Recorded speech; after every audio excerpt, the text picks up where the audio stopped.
The sky didn't darken slowly. It didn't warn anyone. It ignited. For a few brief minutes, the air itself turned into fire. Temperatures surged so violently that entire forests burst into flames before the shockwave even arrived. Creatures that had ruled the planet for over 160 million years didn't run. They didn't fight. They simply ceased. Somewhere above what is now Mexico, a mountain-sized asteroid, over 10 kilometers wide, slammed into Earth with a force no living thing had ever experienced. In that instant, billions of tons of rock vaporized. The ground behaved like liquid. The ocean rose like a wall. And then came the silence. Not peace, but the kind of silence that follows when everything that could make a sound is gone. But here's the part no one tells you. That impact wasn't the beginning of the end. It was the final blow.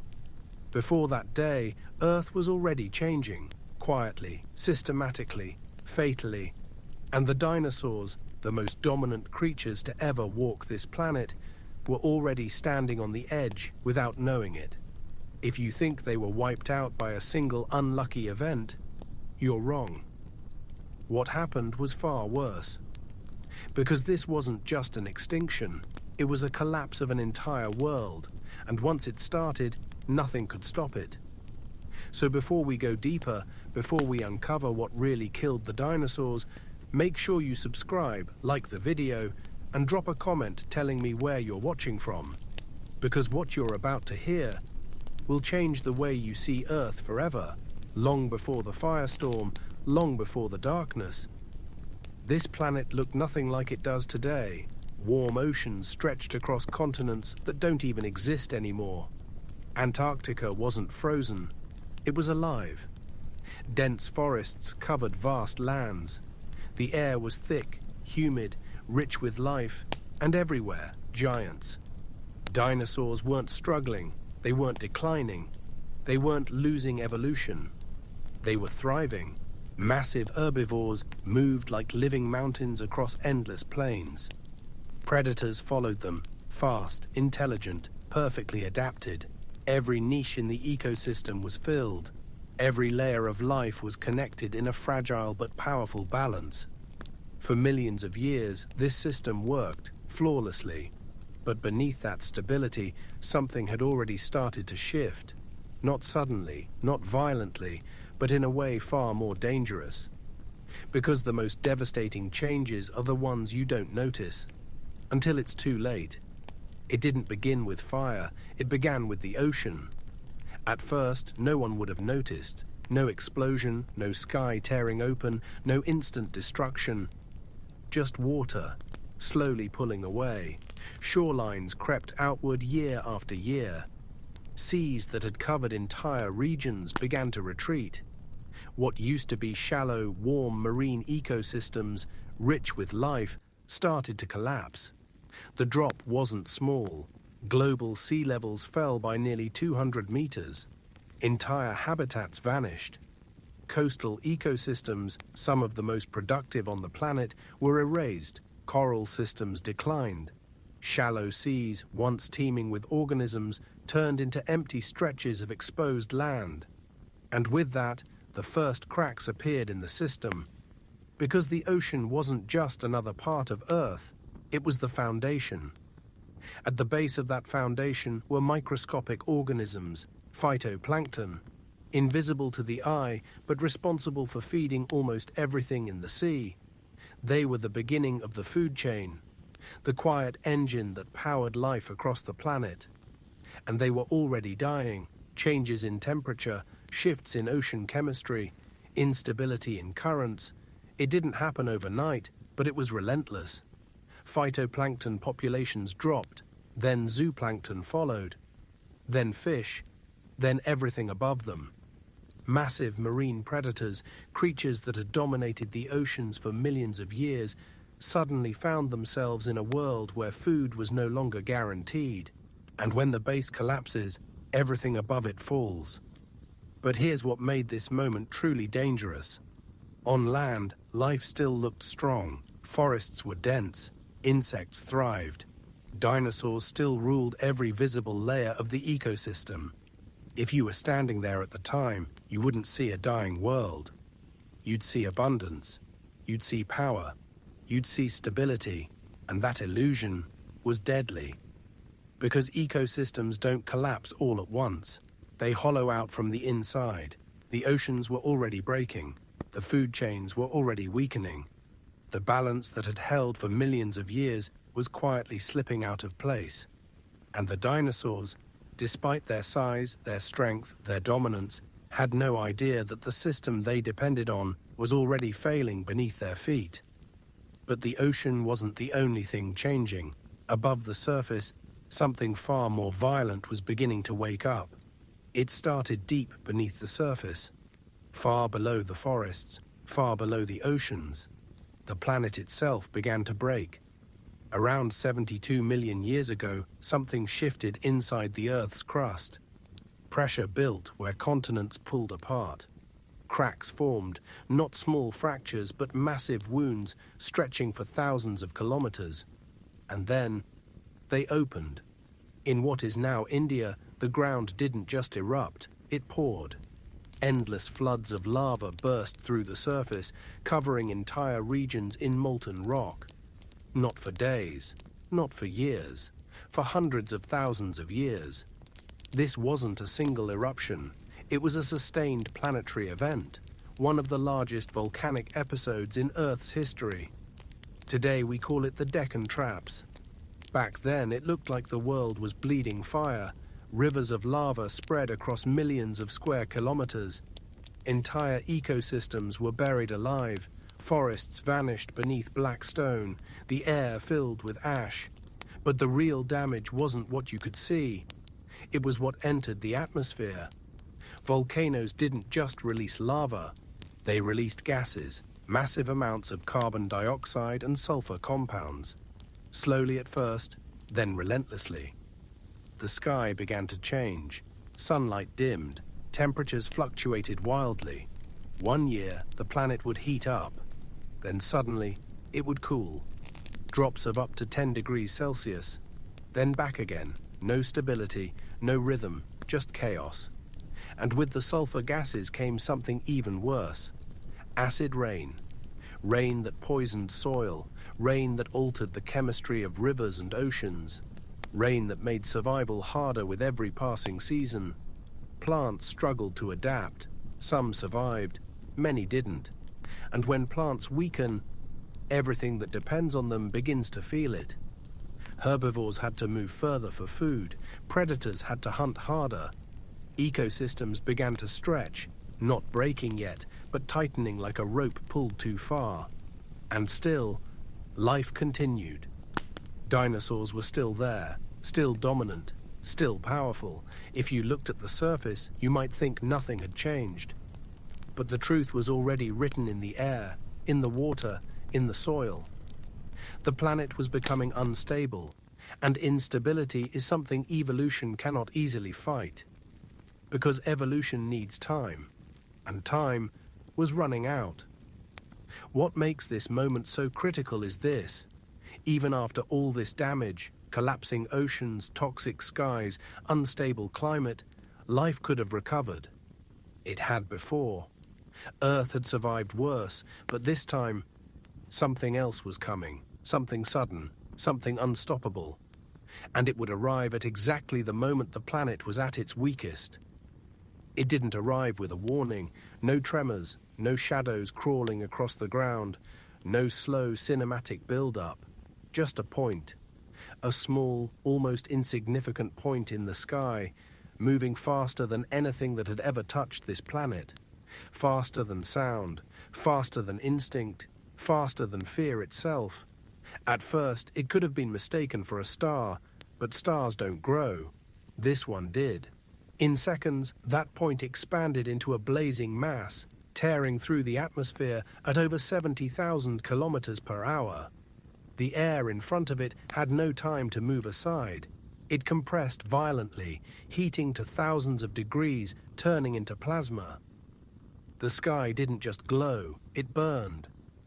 Clouds evaporated in an instant. The upper atmosphere lit up like a second sun. For a brief moment, everything below, Forests, oceans, mountains, was illuminated with a harsh, unnatural light. And then, impact. The collision lasted less than a second, but that second rewrote the history of life on Earth. The asteroid, over 10 kilometers in diameter, struck the planet with an energy release equivalent to billions of nuclear explosions detonating simultaneously. Not in sequence, not in waves, all at once. The ground didn't crack, it liquefied. Solid rock flowed like water under the force. Everything within hundreds of kilometers of the impact site was instantly vaporized, not burned, not crushed, but converted into gas so fast it never had time to react. There were no survivors near the center, no bodies, no traces, just absence. The ocean above the impact zone didn't behave like water anymore. It exploded outward and upward, turning into superheated steam. A cavity opened in the Earth's crust, a wound over 150 kilometers wide, exposing deeper layers of the planet in seconds. But this was only the beginning. Because the impact didn't just destroy what it touched, it sent energy across the entire planet. A shockwave erupted outward, faster than the speed of sound, flattening everything in its path. Forests weren't just knocked down, they were shredded. Creatures weren't just thrown, they were torn apart by the force. Mountains trembled thousands of kilometers away. The planet rang like a struck bell. And then came the sky. Trillions of tons of molten rock were blasted upward, ejected beyond the atmosphere itself. For a brief, surreal moment, Earth had rings, a halo of debris circling the planet. But gravity doesn't forget. What goes up comes down, and it came down as fire. Fragments of rock, heated to extreme temperatures during re-entry, began to fall back through the atmosphere. Not in one place, not in one region. Everywhere, across continents, across oceans, across the entire planet. The air itself began to heat, not gradually, violently. Within minutes, atmospheric temperatures spiked to hundreds of degrees. Forests didn't catch fire from sparks or lava. They ignited spontaneously, from the air. Every leaf, every branch, every dry surface burst into flame. Entire ecosystems turned into infernos simultaneously, thousands of kilometers apart. There was nowhere to run, no direction that led to safety. The sky turned orange, then deep red, then black, choked with smoke and ash, rising in unstoppable columns. And beneath that sky, the oceans began to move.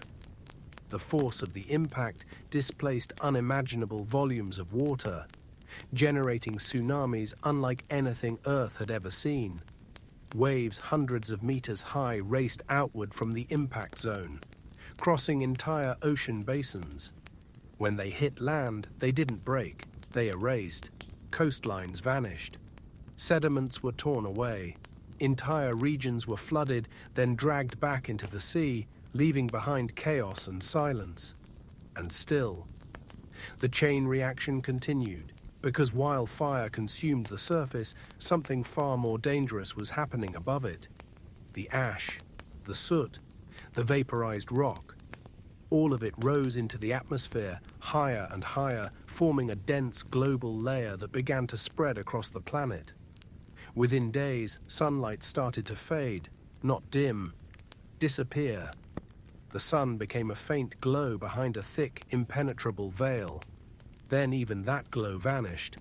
Day turned into permanent twilight, then into darkness.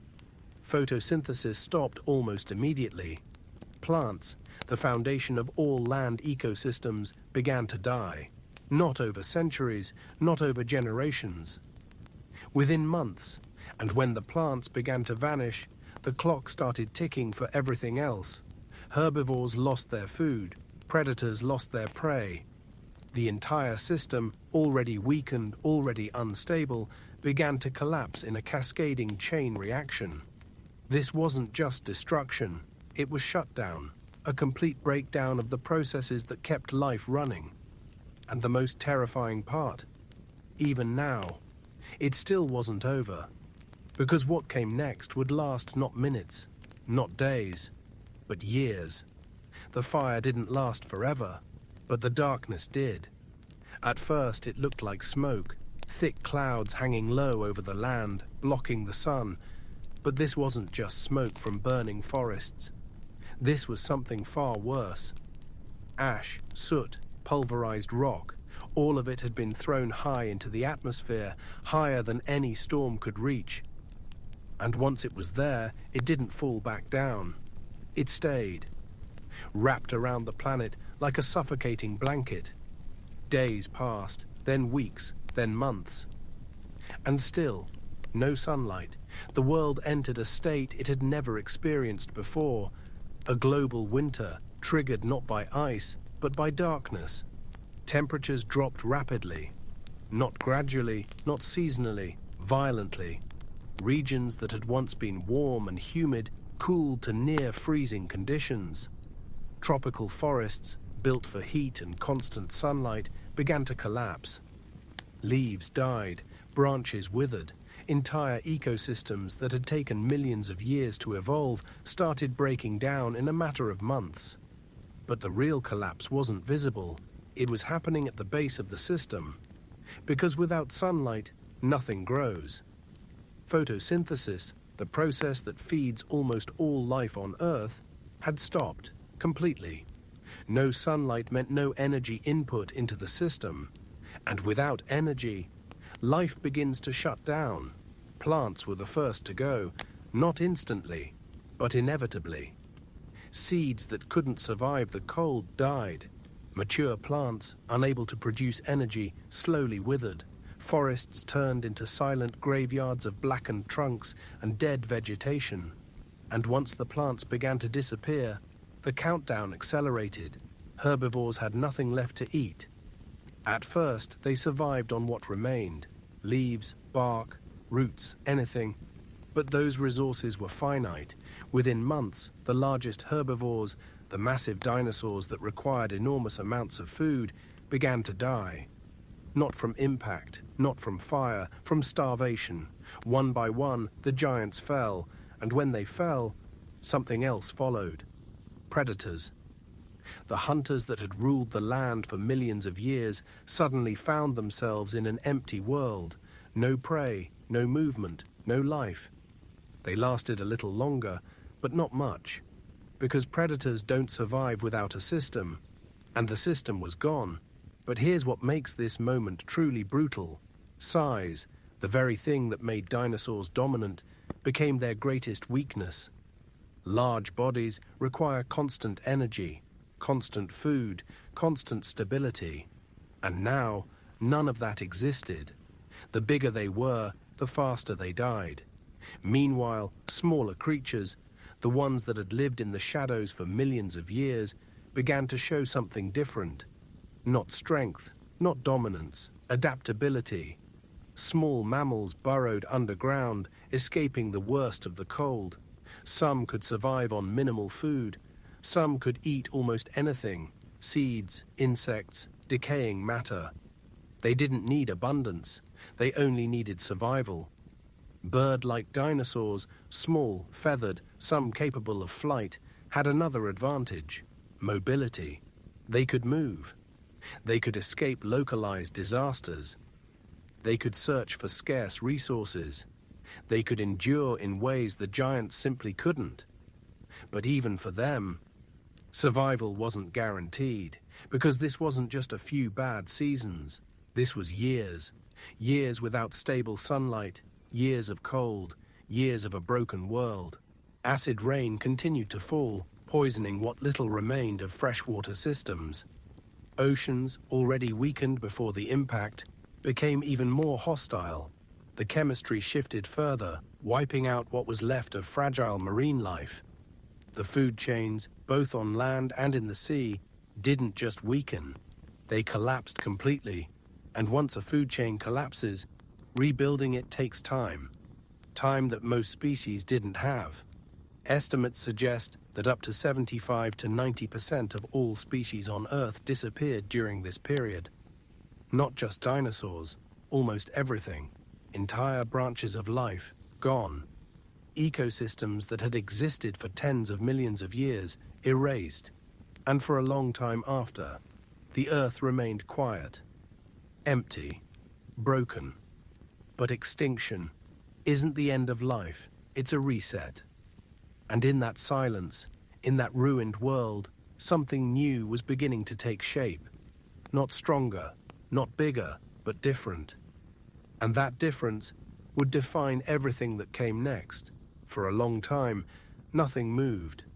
The fires were gone, the skies were still dark, the ground was cold and silent. And for the first time in over 160 million years, the world no longer belonged to dinosaurs. But extinction doesn't happen in a single moment. It unfolds, slowly, relentlessly, without mercy. At first, it looked like survival was still possible. Some dinosaurs didn't die immediately. Smaller species held on longer. Scavengers found temporary food among the dead. A few ecosystems in isolated pockets seemed to resist the collapse. But this wasn't a crisis you could outlast. Because the problem wasn't just death, it was the absence of recovery. Normally, after a disaster, life begins to rebuild. Plants regrow, populations stabilize, food chains reconnect. This time, that didn't happen. Because the conditions for recovery were gone, the darkness lingered. Even as the thickest layers of ash slowly began to settle, the atmosphere remained filled with particles that continued to block sunlight. What little light reached the surface was weak, scattered, insufficient. Photosynthesis didn't return to normal, not for years, and without it, the base of life stayed broken. Plants tried to come back. Some seeds had survived, buried deep enough to avoid the worst of the heat and cold. Slowly, cautiously, the first shoots began to emerge. But growth was fragile, unstable, easily destroyed by the still hostile environment. Each small recovery was followed by another setback. Cold snaps, toxic rainfall, nutrient-poor soil stripped by the disaster. It wasn't a world rebuilding. It was a world struggling to breathe. And in that struggle, most species failed. Large dinosaurs were already gone. Medium-sized predators disappeared soon after. The last of the surviving theropods, smaller, more agile hunters, held on the longest. They adapted, they scavenged, they endured. But they were competing now, not with each other, with something new, something that had been waiting in the shadows for millions of years. Mammals. For most of the age of dinosaurs, mammals had been small, nocturnal, hidden. They lived in burrows, in trees, in places where the giants didn't look. They weren't dominant, they were survivors.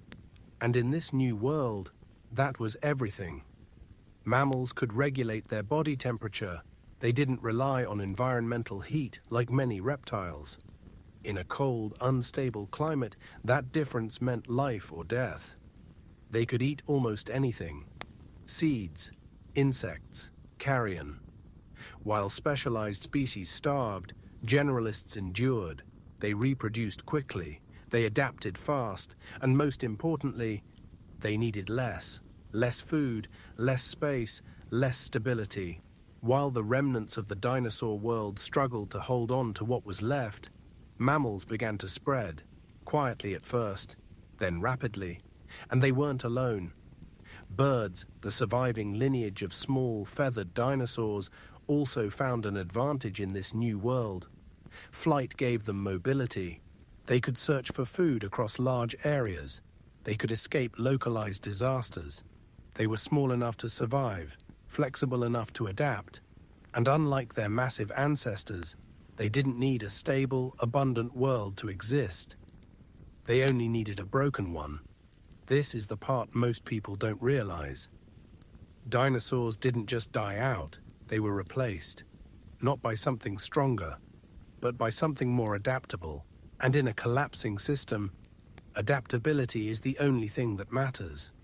Within a few thousand years, a blink of an eye in geological time, the balance of life on Earth had completely shifted. The giants were gone, the shadows had taken over, and the world was no longer what it used to be. But even now, even after all this destruction, life wasn't finished, because from this collapse, something entirely new was about to rise. At first, it didn't look like a new world. It looked like leftovers, scattered life, fragile patches of green, small movements in a landscape that still felt broken, unstable, unfinished. But something had changed, not suddenly, but permanently. For millions of years, Earth had been a world of giants, slow, powerful, dominant. Survival meant size, strength, control over territory. Now, those rules were gone. The new world didn't reward power, it punished it, because stability, the one thing large organisms depend on, had vanished. What replaced it was unpredictability. Cold nights, weak sunlight, scarce food, toxic remnants of a catastrophe that hadn't fully passed. And in that environment, the winners were not the strongest. They were the most flexible. The first signs were subtle. Small mammals began expanding into spaces that had never been available to them before. Empty niches, once occupied by herbivorous dinosaurs, stood open. And something moved into them, quickly, not in millions of years, in thousands. That's how fast the shift happened. Species that had once lived in the margins, feeding on scraps, hiding in darkness, now had access to resources without competition. No giant herbivores consuming everything, no massive predators controlling territory, just space, opportunity, and time. Mammals began to grow, not instantly, but steadily. Some adapted to eat plants, some became hunters, some climbed, some burrowed deeper, each new form filling a gap left behind by extinction, and evolution accelerated. Because when a system collapses, it doesn't rebuild slowly. It explodes into new possibilities. Meanwhile, the skies changed too. Birds, the last surviving branch of the dinosaur lineage, began to diversify. Small, lightweight, capable of flight, they had survived the worst phases of the catastrophe. Now they adapted. Different beaks, different diets, different behaviors. Some became scavengers, others hunters, others seed-eaters, feeding on the very plants that were slowly returning to the surface. They weren't just surviving anymore, they were thriving. And that detail matters. Because it means one thing: dinosaurs didn't completely disappear. They changed form. They became something else, something smaller, faster, more adaptable. But while life on land was beginning to rebuild, the oceans told a different story. Recovery there was slower, much slower, because the collapse had started there. Phytoplankton, the foundation of marine life, had been nearly wiped out. And without it, the entire oceanic system struggled to restart. For years, productivity remained near zero. The water looked calm, but it was empty. Gradually, microscopic life returned, then small organisms, then fish. Step by step, the system rebuilt itself, not as it was before, but as something new. Bony fish, once a minor group, began to dominate.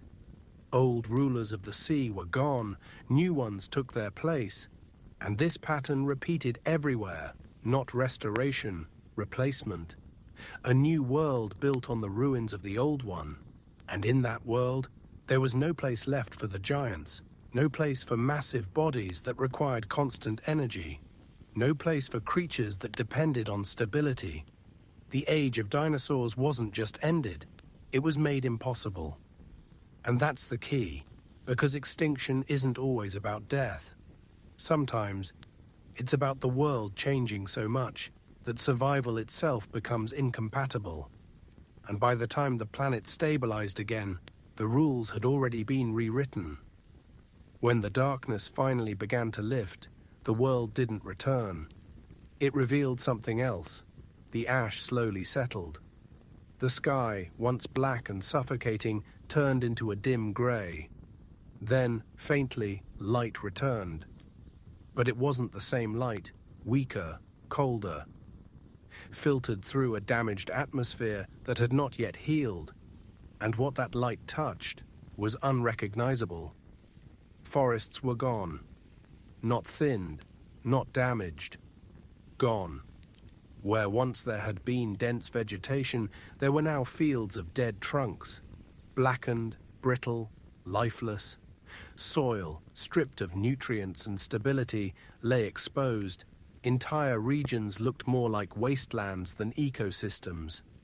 And yet, something moved. At first, almost invisible, tiny green shoots. Plants were the first to come back. Not the complex forests that had existed before, but simple, resilient forms. Ferns, low-growing vegetation. Species that didn't need perfect conditions, only a chance. Seeds that had survived the cold and darkness began to sprout. And this moment was everything. Because once plants returned, even in their simplest form, energy returned to the system. Slowly, carefully. Life began again. But not as it was. Herbivores that survived adapted to these new plants. Small mammals fed on seeds and roots. Insects, some of the most resilient organisms on Earth, multiplied rapidly, becoming one of the first signs of a functioning ecosystem. And wherever insects appeared, life followed. Birds adapted quickly to this shift. Some fed on seeds. Others hunted insects. Their ability to move, to explore large areas, gave them a massive advantage in a fragmented world. They spread, fast, and with every passing generation, they changed. More specialized, more diverse, more adapted to a planet that no longer belonged to giants. Mammals followed the same pattern. What had once been small, hidden creatures now began to experiment with form. Some grew larger, some became faster, some developed sharper senses. They filled roles that had been empty since the extinction. Not perfectly, but effectively, and that was enough. Because evolution doesn't aim for perfection. It rewards what works. Meanwhile, the climate continued to stabilize. The thick atmospheric layer began to clear. Sunlight grew stronger. Temperatures, though still lower than before the catastrophe, became more consistent. For the first time since the impact, the planet began to resemble a living system again. But something fundamental had changed. The dominance of reptiles, especially large ones, was over. The new world favored warm-blooded organisms, creatures that could regulate their own temperature, creatures that could survive fluctuations. Creatures that didn't depend on a perfectly stable environment. This shift wasn't temporary, it was permanent. And that's why the dinosaurs never came back. Not because they couldn't exist, but because the conditions that allowed them to dominate no longer existed. The world had moved on. And evolution doesn't go backward. It builds on what survives. And what survived was small, adaptable, and ready to take over. By the time ecosystems fully stabilized again, tens of thousands of years later, the transformation was complete. The old world was gone, replaced, and if you had walked the earth then, you wouldn't be looking at a world recovering from disaster. You'd be looking at a completely new planet, with new rulers, new rules, and no memory of what came before. But the most fascinating part, the dinosaurs were never truly erased. They were still there, just no longer recognizable. Look outside, right now, at the sky, at the trees, at the birds, because what you're looking at is not a world without dinosaurs. It's a world shaped by them. This is the part most people never fully understand. Dinosaurs didn't completely disappear. They transformed. While the giant species, the tyrannosaurs, the triceratops, the massive sauropods, vanished from the earth, one branch survived. Small, feathered, lightweight. Already different, already closer to something new. Birds. They didn't just survive the extinction, they inherited the planet. Their feathers, once an evolutionary advantage for insulation or display, became essential in a colder world. Their small size allowed them to survive on limited resources. Their ability to fly gave them access to scattered food sources across a broken landscape. They weren't the strongest. They were the most adaptable, and that made all the difference. Over time, they diversified into thousands of species: hunters, scavengers, seed-eaters, ocean divers, forest dwellers. Everywhere you look today, from the smallest sparrow to the largest eagle, you are seeing the legacy of dinosaurs, not as relics, but as survivors. Meanwhile, mammals continued their rise. Freed from the dominance of large reptiles, they expanded into every available niche. Some returned to the oceans. Some took to the trees. Some became fast runners. Others became intelligent problem solvers. And among them, eventually, us. That's the final twist.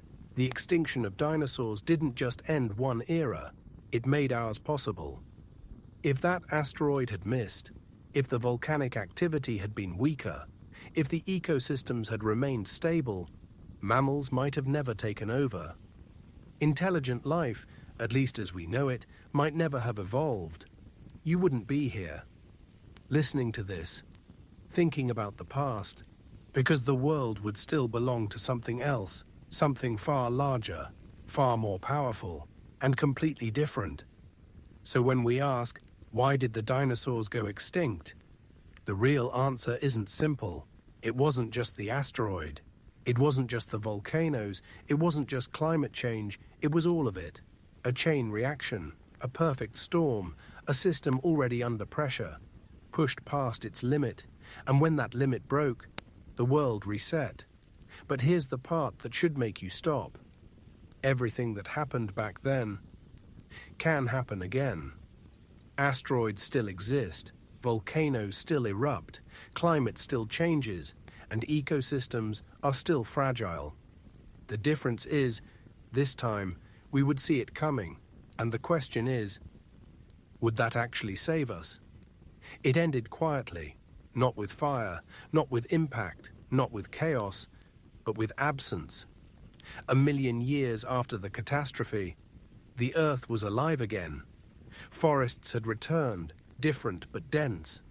Oceans were full, not with the same creatures, but with new ones. The air was clear. The climate had stabilized. Life had rebuilt itself completely. And yet, something was missing. No massive footsteps shaking the ground. No towering silhouettes moving across the horizon.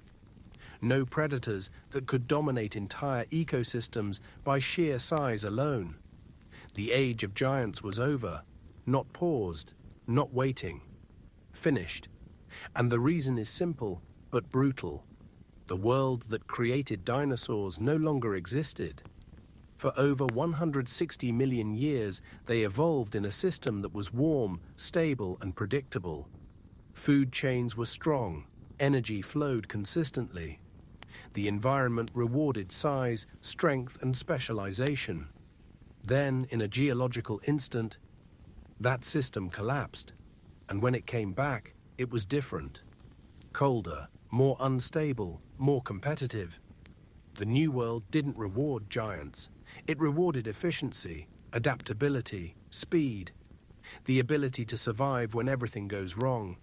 Dinosaurs didn't fail. They were perfectly adapted to a world that disappeared. And that's the truth most people miss. Extinction isn't always about weakness. Sometimes it's about being too perfect for the wrong version of reality. Meanwhile, the survivors, the small, the flexible, the overlooked, became the foundation of everything that followed. Mammals rose, birds spread across the planet, ecosystems rebuilt themselves from the ground up, and eventually intelligence emerged, not because it was inevitable, but because the path was cleared by extinction. That's the real legacy of what happened 66 million years ago. It wasn't just the end of dinosaurs, it was the beginning of us. And that brings us to the most uncomfortable question of all. If the dominance of dinosaurs could end so completely, what makes us think ours can't? Because the forces that reshaped the planet back then still exist. Asteroids still cross Earth's orbit. Volcanoes still hold unimaginable power beneath the surface.